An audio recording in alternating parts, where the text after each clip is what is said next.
1,000 subscribers.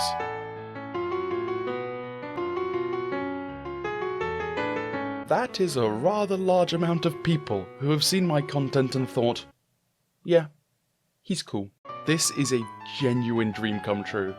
I started up this channel back in August of 2020, and within a year we got 1k subs. Sadly, due to me being 18 and Boris fucking me over, I still have exams to do over summer. And these are quite important exams, so there will most likely be a lack of content until at least mid-June. But once my exams are over, there will be content coming out the wazoo, with more essays, and me and my friends just being general idiots. To celebrate my 1,000 subscriber milestone, I will be doing a Pokemon Nuzlocke on the Pokemon game of your guys' choice. In the description there is my Twitch account, which you should totally follow by the way, as well as a Google form to see which Pokemon game you guys want me to Nuzlocke. Another, more instant reward for you guys is that I have found my first proper YouTube video. Of course, I made YouTube videos when I was like 11, being an absolute idiot when I had no idea what I was doing, but this is the first YouTube video that I was kind of proud of. So, follow my Twitch for the Nuzlocke and vote which Pokemon game you want. Thank you for all the support you've given me recently, and enjoy my first properly made video. Order, order, order, order, order, order. This is the British Isles. The British Isles are part of Europe, but also isn't, but could be. But who knows at this point? The British Isles are made up of many different countries, people, languages, races, and the Scottish. We don't like to talk about them, as they get angry at us. The British have multiple political parties, compared to the two from across the pond, because they're too lazy to make a decision with more than two options. Many people have no idea what they vote for in our general election, so today I shall inform you of some of the major parties, and some you might not have heard of. Fish and chips on a cold night on a beach. You can't beat it. The Conservatives, also known as the Tories for some reason, I don't know why, are the centre-right party in the UK. They're like the Republicans, just not as racist. Okay, maybe just as racist. The Tories are led by the current Prime Minister, this sexy gentleman, Boris Johnson.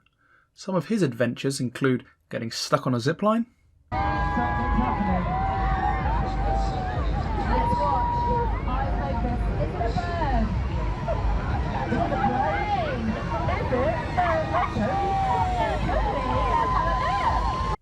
calling ping pong whiff-waff. Ping pong was invented on the dining tables of England, ladies and gentlemen, in the 19th century. It was called whiff-waff. And there I think you have the essential difference between us and the rest of the world. Other nations, the French, looked at a dining table and saw an opportunity to have dinner. We looked at a dining table and saw an opportunity to play whiff-waff. And painting buses. What I like to paint, I have a thing where I make models of, when I was in Mayor of London, we build I make buses. You make models of buses? After you get over Johnson's Johnson, you will realise he runs a party of fucking nutjobs. You have Rishi Sunak, Boris's new bitch and the money man of Britain, who's been throwing money at the country's economy like a horny 12-year-old throws money at a woman on Twitch. There's Jacob Rees-Mogg, who is the living embodiment of a Victorian landowner. His youngest child is named Sixtus Dominic Boniface Christopher. Fucking Sixtus. That goes right up there next to the classics like LaForge Henry. There's also Michael Gove, who is admitted to doing cocaine. He clearly represents the streets of Surrey. And there's also been the dancing robot of Theresa May. And finally, the pig fucker himself, David Cameron, who, and to quote the magnificent Danny Dyer, So what's happened to that twat David Cameron who called it on? Let's be fair. Why comes he can scuttle off? He called all this on. Yeah. Yeah? He has no regrets. Where is he? He's in Europe, in Nice, with his trotters up. Yeah? Where is the geezer? I think he should be held accountable for it. He should be held accountable for it. It's a valid point. A lot of people do feel that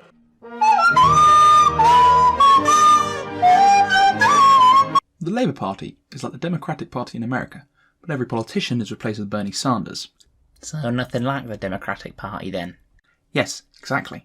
The Labour Party is the social democratic party here in the UK.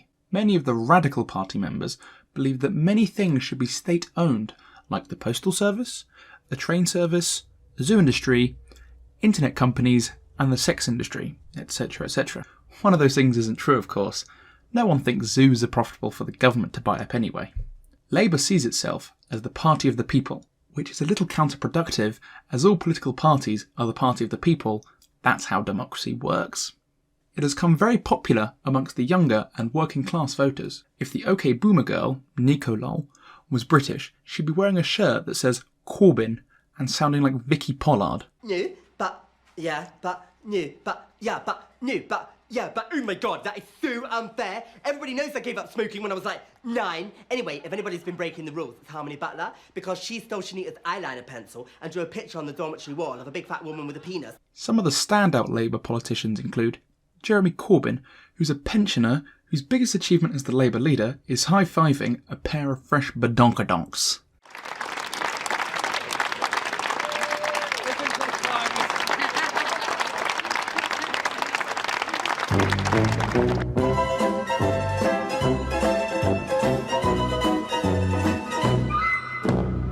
Ed Miliband, the man who ate a bacon sandwich and the whole of Britain flipped their fucking lid. And finally, Tony Blair, who blew George W. Bush so hard that he decided to invade Iraq to get him off his mind. Thank you, Tony Blair. That was a great idea.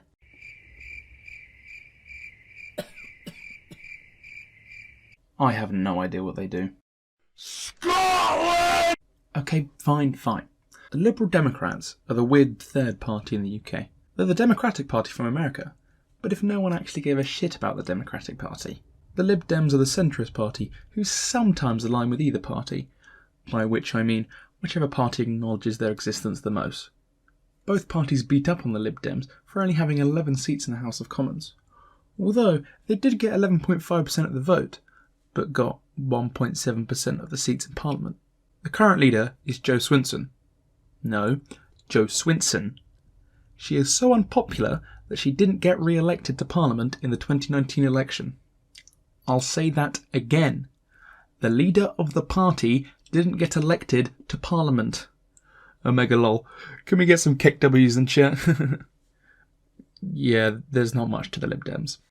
Scotland forever! The Scottish Nationalist Party only win in Scotland. No shit, Sherlock. Shut up. Their main goal is an independent Scotland from the Blighty. To be fair, is Scotland really needed in the UK? Like, what are we actually going to be losing? A bunch of haggis?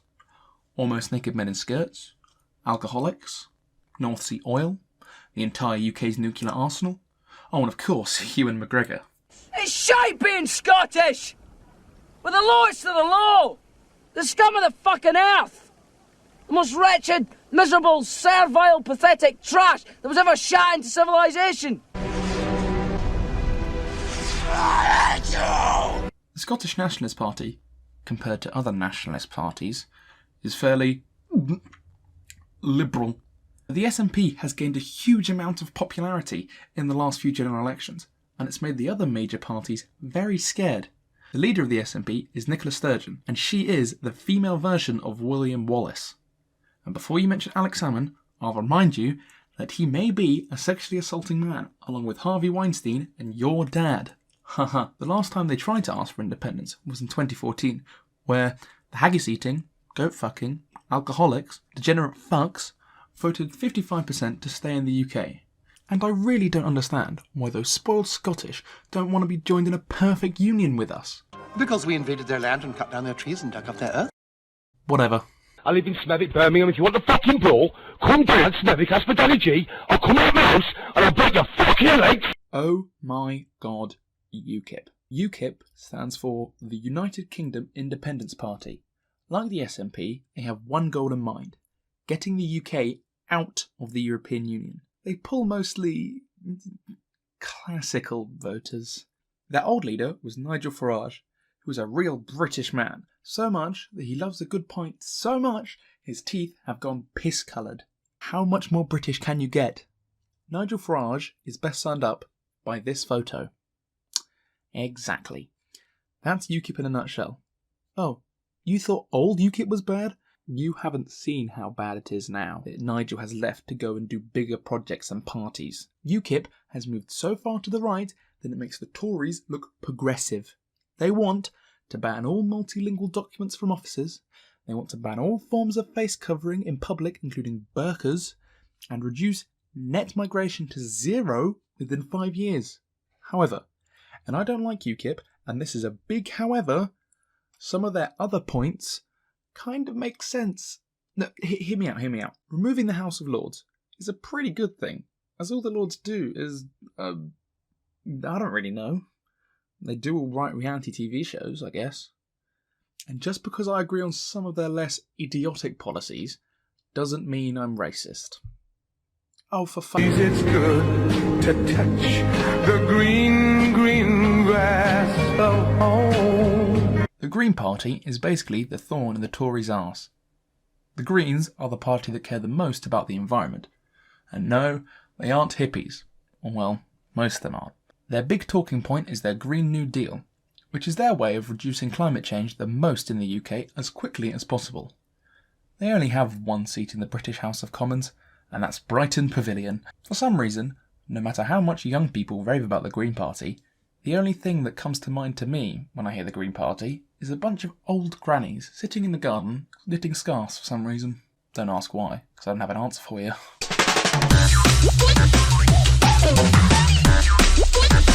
This is a fucking political party and a half. I don't need to write anything here because it speaks for itself. Let's start with members of the party. My favourites are Baron Thunderclap, Nick the Flying Brick, and who can forget Lord Buckethead, who ran against current Prime Minister Boris Johnson in his home region of Uxbridge. Nick the Brick in Islington North got almost 300 votes in the 2019 general election. That means 300 people went, you know what's a good idea? Voting on policies I believe in, including Brexit, the economy, and my future. No, voting for a man who believes that all European trains should be powered by gravy. Overall, they got 9,739 votes in the 2019 election, which baffles my mind. Go look them up for yourself if you need a good chuckle. They have an official party website and everything. So, what have we learned today? The Conservatives are a bunch of crack-fueled Victorian-style monkeys. Sorry, cocaine-fueled. Labour knows how to subtly touch women's breasts. No one really cares about the Liberal Democrats. The SNP are Scottish, so their opinion doesn't count. UKIP is racist. What else is new? The Greens can make a banging scarf. The monster-raving loony party makes me question humanity. And Jeffrey Epstein did not kill himself.